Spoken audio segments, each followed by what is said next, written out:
Ground report, जहां नाकेबंदी के बाद ईरान ने किया स्ट्रेट ऑफ हॉर्मुज बंद और हॉर्मुज स्ट्रेट में दर्जनों जहाज खड़े हैं। इसी खतरे को देखते हुए जहाज ओमान की खाड़ी की तरफ भी बढ़ गए हैं। और इजरायल की तस्वीरें जारी करने पर पजिशकियान का तंज। इजरायल लोगों की तस्वीरें जारी कर कहता है वो पीड़ित हैं। तस्वीरों को देखकर अमेरिका ईरान को आतंकी कहता है। इजरायल निर्दोष महिलाओं और बच्चों की हत्या करता है। इस पर मानवाधिकार संगठन चुप है और संयुक्त राष्ट्र सो रहा है।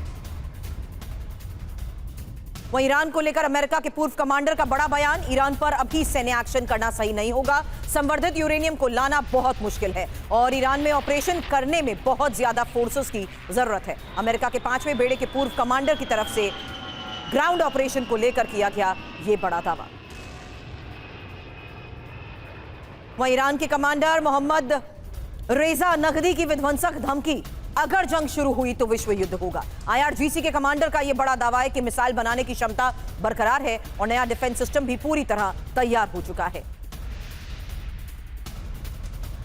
तो ईरानी कमांडर की ये वर्ल्ड वॉर की धमकी है। हालांकि ईरानी सेना की 10 बड़ी धमकियों की जल्द एक जानकारी आपके सामने, क्योंकि जंग जारी रही तो वर्ल्ड वॉर में बदल सकती है। जहां हमले हुए तो अप्रैल मई में मिसाइलें दागेंगे। साथ ही ईरान के भलाई के लिए दुश्मनों से भी हाथ मिलाएंगे और अगर हेकड़ी दिखाई तो दुश्मनों की गर्दन तोड़ देंगे। अमेरिका इजरायल के हाथ हमारी तलवार के नीचे है और कई ऐसे मोहरे बाकी हैं जिनका इस्तेमाल नहीं किया। कई ऐसे लक्ष्य जिन पर अगले चरण में वार होगा। अपने हथियारों पर घमंड नहीं, योद्धाओं पर भरोसा है। ईरान स्थायी रूप से तेल उत्पादन रोक सकता है। AI और IT के क्षेत्र में अभी अंतिम प्रहार बाकी है। वहीं दुनिया की सबसे खतरनाक डेडलाइन का काउंटडाउन भी अब शुरू हो चुका है और ईरान की किस्मत का फैसला होने में अब महज कुछ ही घंटे बाकी हैं। डोनाल्ड ट्रंप ने एयरफोर्स 1 से सीधा पैगाम भेज दिया, या तो परमाणु समझौता होगा या फिर ईरान पर आसमान से आग बरसेगी। लेकिन इस बार अमेरिका के सामने चुनौती है उस ईरान के अभेद किले की जो ग्रेनाइट की चट्टानों के नीचे 2000 फीट गहराई में है। नाम है पिकैक्स माउंटेन। ईरान का वो परमाणु किला जहां अमेरिका के बंकर बस्टर बॉम्ब नाकाम है। तो क्या डोनाल्ड ट्रंप वहां अपनी स्पेशल फोर्सेस को जमीन पर उतारने का मन बना चुके हैं? इस तनाव की सबसे बड़ी आग जल रही है हॉर्मुज स्ट्रेट में। ईरान इसे टोल गेट बनाने की कोशिश कर रहा है। व्यापारिक जहाजों की नाकाबंदी फिर लागू कर दी गई है। ईरान के इस कदम से दुनिया की अर्थव्यवस्था की उम्मीद हिल गई है। कच्चे तेल की सप्लाई रुकने के डर से बाजार में हड़कंप है, लेकिन बाजार के लिए डोनाल्ड ट्रंप का जवाब उससे भी कहीं ज्यादा डराने वाला है।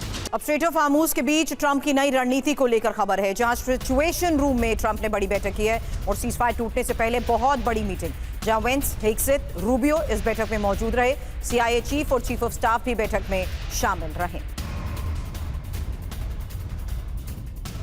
तो स्ट्रेट ऑफ हॉर्मुज पर नाकेबंदी वर्सेस नो एंट्री।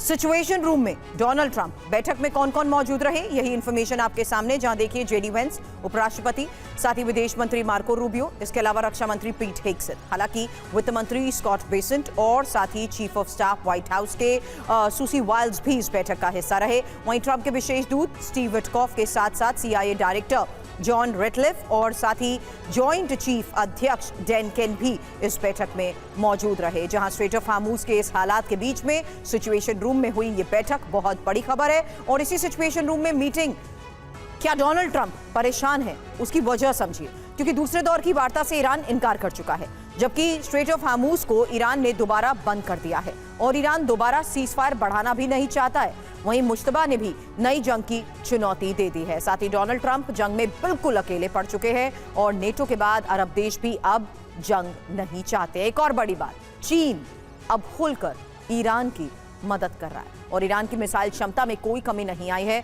जबकि ट्रंप और नेतन्याहू में भी अब सब कुछ ठीक नहीं लग रहा।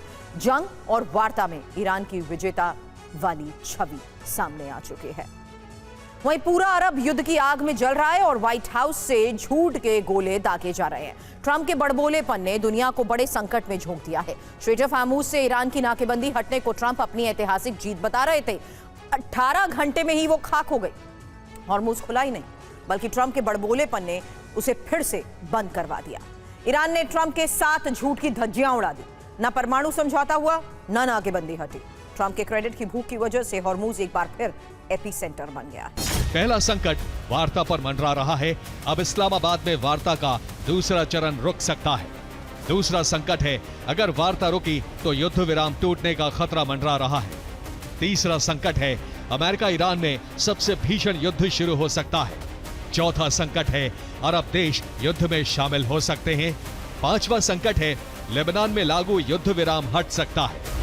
और फिर से स्ट्रेट ऑफ हार्मूज बंद होने पर ट्रंप का बयान, ईरान हमें ब्लैकमेल नहीं कर सकता, हार्मूज में नाकेबंदी जारी रहेगी। और ईरानी संसद के स्पीकर कालिबाफ का बयान, नाकेबंदी जारी रही तो हार्मूज बंद रहेगा। कालिबाफ ने ट्रंप के दावों को खारिज कर दिया है।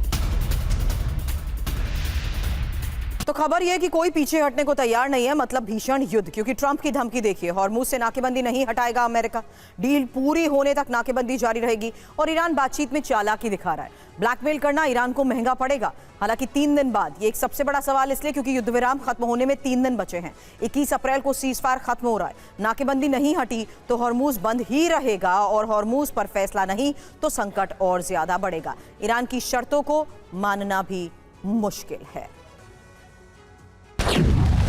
इसलिए सवाल उठ रहे हैं कि आखिर सच कौन बोल रहा है।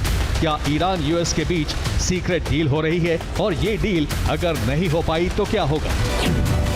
ट्रंप ने पोस्ट लिखा कि हम जीत हासिल करने के बहुत करीब हैं। ईरान परमाणु हथियार न बनाने पर सहमत है, वो संवर्धित यूरेनियम सौंपने पर भी सहमत है। अगर समझौता नहीं हुआ तो फिर से जंग होगी। वहीं सबसे बड़ी खबर है, ईरान संकट के बीच अमेरिका में 10 साइंटिस्ट लापता, और 10 साइंटिस्ट के लापता होने से हड़कंप मच गया है। 10 साइंटिस्ट की संदिग्ध मौत या गायब, ये एक बड़ा सवाल है, और अमेरिकी सांसदों की शिकायत पर एक्शन भी हुआ है। ट्रंप ने संदिग्ध मामले की जांच के आदेश दे दिए हैं, और संवेदनशील प्रोजेक्ट्स पर ये वैज्ञानिक काम कर रहे थे। हालांकि 10 अमेरिकी वैज्ञानिक लापता, चीन या रूस की क्या ये कोई साजिश है, ये एक बड़ा सवाल है, क्योंकि ट्रंप ने अब संदिग्ध मामले की जांच के आदेश भी दे दिए हैं, और संवेदनशील प्रोजेक्ट्स पर ये वैज्ञानिक काम कर रहे थे, और वैज्ञानिक अचानक गायब। 6 साइंटिस्ट की संदिग्ध मौत को लेकर भी खबर है। एरोस्पेस, डिफेंस और न्यूक्लियर मिशन में ये वैज्ञानिक जुटे हुए थे। बड़ी बात यह है कि चीन या रूस का रोल होने का शक है, और साथ ही FBI हर एंगल से मामले की तफ्तीश में जुटी हुई है। एक पैटर्न भी आपको बता दें, क्योंकि कई वैज्ञानिक रास्ते से गायब हो गए, वहीं कई के फोन, वॉलेट या चाबी के बिना ये साइंटिस्ट थे, और कुछ वैज्ञानिकों की गोली मारकर हत्या कर दी गई।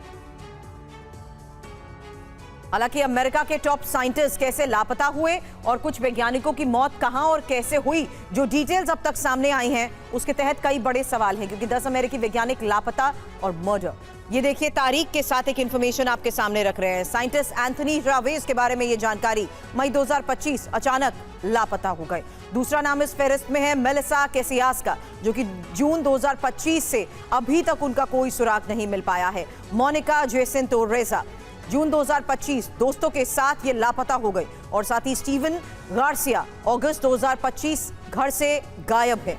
और इसके अलावा फ्रैंक माइवोल्ड, ये जुलाई 2024 संदिग्ध मौत इनकी हो गई, और जेसन थॉमस मार्च 2026 झील से शव मिला, जबकि नूनो लॉरेरो, जो कि दिसंबर 2025 गोली मारकर हत्या कर दी गई, दिसंबर 2025 में यह खबर आई थी। और कार्ल ग्रिलमेयर फरवरी 2026, इनकी भी गोली मारकर हत्या कर दी गई। इसके अलावा 27 फरवरी 2026 नाम विलियम नील मैककैसलिन का, जो कि घर से गायब हो गए, और माइकल डेविड हिक्स 30 जुलाई 2023 संदिग्ध मौत हो गई। और मुझसे दूर रहो, जब जरूरत थी तब तुम कागजी शेर बने बैठे थे।